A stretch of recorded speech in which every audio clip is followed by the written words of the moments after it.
this TikTok react. You want to know why rent's so high? Because of people like this. We rented out our trailer and laid it toward the hill and left us all the garbage, and here we are sitting with our trailer and it all look like shit. I get $5,000 from you, $4,000, $9,000, $3,000. Buy you some real estate after you get your life started and pay cash for it. This handyman right here found a very clever way to remove squatters from his mom's house. So this guy right here, Flash Shelton, he spent a week reading up on landlord laws and discovered that although an owner of a property has limited rights against squatters, a tenant with a lease on that property has superior rights against squatters. So what did he do? Well, he signed a lease with his mom. He waited till the squatters left for the day, quickly moved in, locked the place up, and then set up cameras. When they returned, he told them, this is my home now, and if you try to break in, I've got cameras set up all over the place, and I will prosecute for breaking and entering. I mean, they had nothing, and he gave them a day to get their things, and they were gone. You know, technically, if she's supposed to be living there and somebody came and just moved in her house, yeah. But she can't prove that she's been living there. But typically, he is right. I guess a leaseholder does have immediate rights because they live there compared to a landlord who doesn't live there and is just letting the space. You should have squatters in your house if you're maintaining and managing your property. Why didn't you have the goddamn camera in there before the squatters came in, and then he would have seen it? People came to my house right away. They never would have had a good chance to squat. And normally squatters don't have squat. So where did all that furniture and shit come from? They had to move out. He had to give him a day to move out. This property right here, you see all these tire marks everywhere? Yeah, we're gonna show you the video of the individual who decided to make this his racetrack. It's happened to me before. Come to your goddamn shopping plaza, you see a bunch of stupid circle lines all over my white parking lines, and it looks like a piece of shit. Who gives you the right to come on my property and fuck it up? How would you like it if I come over to your property and do some shit to your house? I'm running a fucking business. So do your stupid donuts at the fucking donut shop where they belong. We had to install these things right here that I bought online so they couldn't do them anymore. What would you do if you were me? We've got this guy. We've got a police report filed on him. I had to spend this money. We're gonna have to paint this. We're gonna have to fix all this stuff. This looks like somebody vandalized the whole property, which they did. If you're damaging my property, we're gonna press charges. And putting those speed bumps out, that was pretty good, but then it's gonna be hard for people to maneuver if you're using that for parking. Respect other people's properties, and he wouldn't even have to deal with the situation. Because if you come over to my property and do that shit, and I catch ya, there's gonna be trouble, baby. You wanna do fucking donuts? Do like my sons do. They go to the fucking racetrack. And do your drifting and your donuts and all that stupid shit everybody loves to do. I used to, but I'm too fucking fat and old to do it anymore. What else? Hey, I'm sure you've heard that interest rates just hit a 23-year high. And you know what that's doing? It's pushing more buyers onto the sideline, and they're going to wait it out. The days of the 2 or 3% interest rates are never going to come again. Forget about that. Forget about it.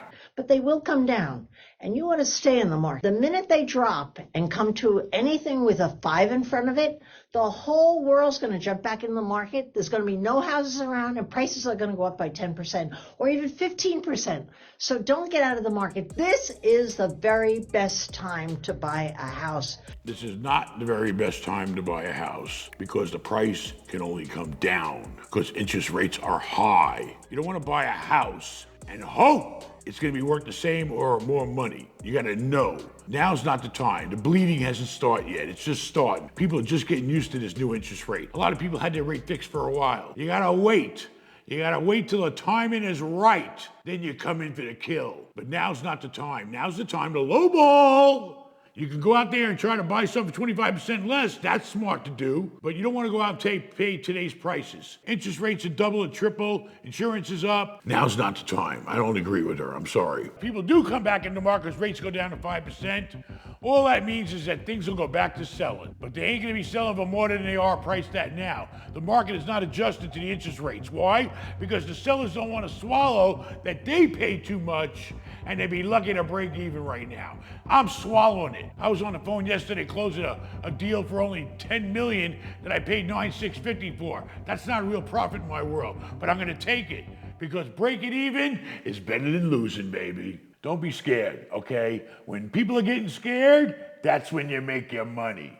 You gotta have the bad times to make the good times. Saving money is ridiculous. You guys shouldn't save your money. The game I've been playing since I was 31 years old, and nobody knew I was doing it. I was calling on you guys, getting money from you, and you were funding all my real estate. And that's why I was hustling so hard. I was doing 300 days a year. I'd get 5 grand from you, 4 grand, 9 grand, 3 grand, 2 grand. On any given day, the price could have been anything. If I needed a real estate deal, I'd call you guys. Hey man, buy some of my shit. Well, what is it this week? Oh, it's a G-Pod. So I took all my video, put it on the Nano, and called it a G-Pod. This is in 2010. I said, you got to get the G-Pod, the new G-Pod, man. All my videos are on the G-Pod. Some of you guys would buy it. I'd take the 9 grand and I'd invest the entire 9,000 in real estate. All of it. Always broke. Never had any money. It was I got rich in assets and broke in cash. He did what he had the tools to do. He didn't have no money. He got money from other people and he went out and bought real estate. And he invested in the real estate? I don't know. I still always use my own money. I didn't get no free ride from nobody. And that was it. You get what little money you had, you borrow the rest in the bank or a hard money guy, and you go out and you do the deal and you make some money. I didn't have the benefit of people just saying, here, I took this, I took that, I took that, I put it here, I bought some real estate. All right, well, God bless you. But the average person don't know a bunch of people, I was almost said suckers to call, to go get money from to go buy real estate. I can only tell you how to do it without having all these people to go to. You just gotta start and build your life, stone by stone. Buy you some real estate after you get your life started and pay cash for it. I know he didn't just say save up to buy a house for cash. What are you talking about? Watch out, there's a lot of scammers around, but let me tell you about our sponsor today, Aura. Whether you're a big shot or not, protecting my information is very important to me. Google your name, see what you find.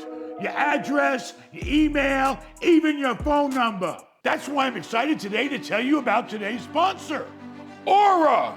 Aura will identify data brokers who profit by selling your information to robocallers, telemarketers, spammers, and anyone else that wants to learn about you. Aura is an identity theft protection, fraud monitoring, password manager, all in one app, baby. They monitor the dark web for information like your social security number, address, even bank accounts, and will alert you fast. Go to aura.com/Ben Mallah and you can get a 2-week free trial and see how many data brokers are sharing your information.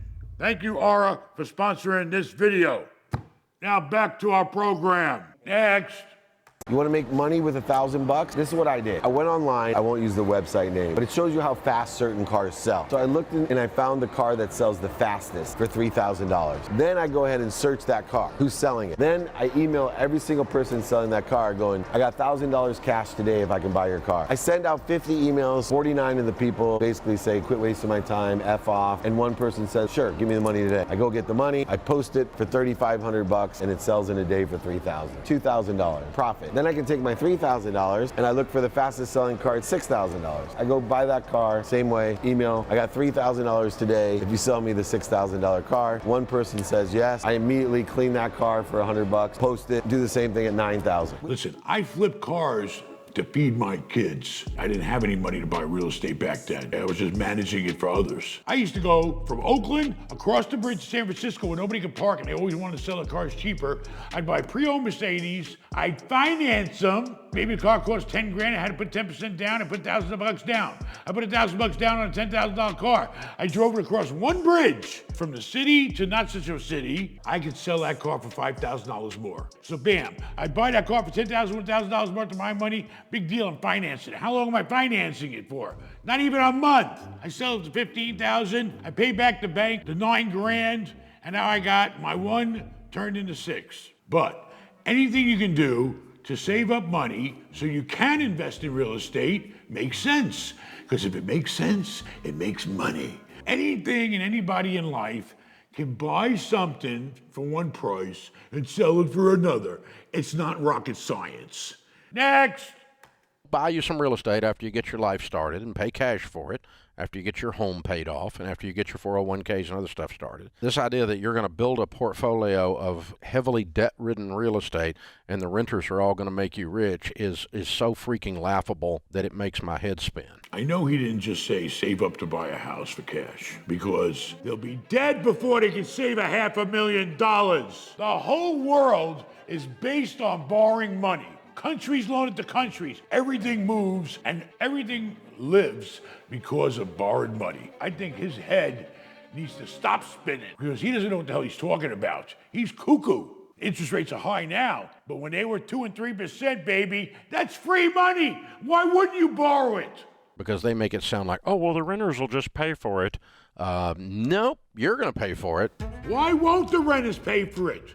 Are you telling me that Publix, the grocery store, is not going to pay me their rent? Are you telling me the guy that runs a restaurant, his life depends on that business, not going to pay me their rent? You telling me the family that sleeps in my 3-bedroom with their family and the husband and wife work and they need a place to live are not going to pay me the rent? You're a cuckoo. Of course they're going to pay their rent. That's the way the whole thing works. They don't pay the rent, they don't get the space. They don't get the space, they got nowhere to sleep, they got nowhere to work. What are you talking about? I'm all for you buying some real estate, but when idiots on the internet say real estate is passive income, that means they've never owned any. Because there's nothing passive about dealing with renters and heat and air that goes out and roofs that leak. And there's nothing passive about managing real estate. There is passive income in real estate. It's called a triple net. You can own a drugstore or McDonald's or a Wendy's or a Burger King, and you're not responsible for nothing. You have all different types of properties that you can buy that have certain responsibilities. Some have more responsibilities, some have no responsibilities. He's got one looking like this, okay? When it's a world of this. You want passive, buy a mutual fund. They'll just put the check in your mailbox and you don't have to think anything about it. But real estate ain't passive. It's very active. My Lowe's is passive. My Home Depot's passive. My Walgreens is passive. I wish you were passive. Poisoning people with his opinion.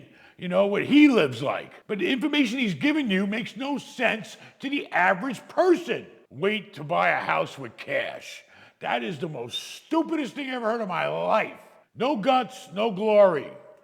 Even if you're managing the managing company, they've still got to call you and approve the $8,400 new heating and air system that blew up. Or the other day I had a $26,000 one go out on one of our commercial buildings.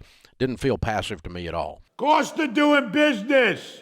It's all in the whole budget and the whole formula. What a ding-a-ling. But please enjoy the idea that this is going to be some hassle factor that other investments don't have. It does give you a better rate of return that other investments don't have. But when I hear someone say passive income and real estate in the same sentence, it means they've been on get-rich-quick websites. And he wants you to get rich slow. You'll be dead before you get rich if you listen to him. If you want to buy or sell something, go to benmal.com/shop and consult with me. I'm sitting right here. Who do you know better to talk to you about doing a real estate deal? Who? Tell me. You don't. Me. Call me. Let's do it. Make some money in 24. Look at this sign in front of this McDonald's, everyone. Hiring all shifts. Managers $16.50 an hour, crew $13.50 an hour. Now, lots of people have made a big deal about how wages are going up in America right now, but $13.50 an hour is not gonna cut it here in Bradenton, Florida anymore because the rents are over $2,000 a month and the typical house now costs almost $400,000. You get paid for what you're worth. That's why you can't waste your life and waste your time. If you're only worth working at McDonald's, you're only gonna get $13.50 an hour, make $2,000 a month, and you're not gonna be able to live that well. That's a fact of life. You gotta put effort into your life. You only live once and your clock is ticking. You can sit around and work at McDonald's, or you can get off your ass and try to do something that's gonna make you enough money to take care of yourself and a family. The home prices and rents have more than doubled over the last... Get away from my truck. Oh, okay, sure. That's The home Bradenton. prices and the rents have now more than doubled over the last 10 years, while the incomes have only gone up by 25%, meaning that the locals in this area are struggling and are running out of money. I think ultimately we're going to see a big real estate crash in the state of Florida, because put simply, the locals can't afford to live here anymore. Especially in a city like Bradenton, which is south of Tampa, where renters are having to pay over 45% of their gross income on rent. That's just not sustainable. Go to www.reventure.app to look at this rental rate data in your city. When he's right. That's why, one person on an income of $13.50 an hour, it's $2,000 a month. You can't live on $2,000 a month anymore. It ain't gonna happen. That's why you can't just work at McDonald's. You gotta get your real estate license. You gotta do something else. You may have to work a second job, maybe to supplement, but anyway, get an Uber. You can Uber and work at McDonald's, and you can also Uber Eats McDonald's. You can do all three at the same time. There you go. You want to know why rent's so high? Because of people like this. This house is less than a year old. Just finding out that the tenant was afraid of her son, so she moved out the house about 2 months ago. Oddly enough, though, she kept paying rent. We do inspection on our homes every 3 months, and this house was nowhere near this before. The renovations that I will have to do on this trailer will actually cost me probably 5 years worth of profits. We rented out our trailer and laid it toward the hill and left us all the garbage, and here we are sitting with our trailer and it all looked like shit. I've had worse, believe it or not. That's why you have to be careful who you rent to. You got to do a credit check. You got to do employment verification. You got to do a criminal check. You got to do a rent history. You got to know who you're giving possession to, your property to. So it seems like you didn't do your homework, let some lady move in there, and who the hell knows what happened, and now you're left with a big mess. Because you weren't managing your property. Who am I pointing at, here or there? Because you didn't manage your property. Oh, every 3 months we go around, check our trailers out. Every month you should be in touch with your tenants and paying your rent. You should be checking on it. If something's bad at a property, you'll know it. Subscribe. We're trying to get to 1 million. Share it with somebody. Watch another video. You like TikTok reacts? Check them out. And don't forget about our sponsor. Adios, amigos.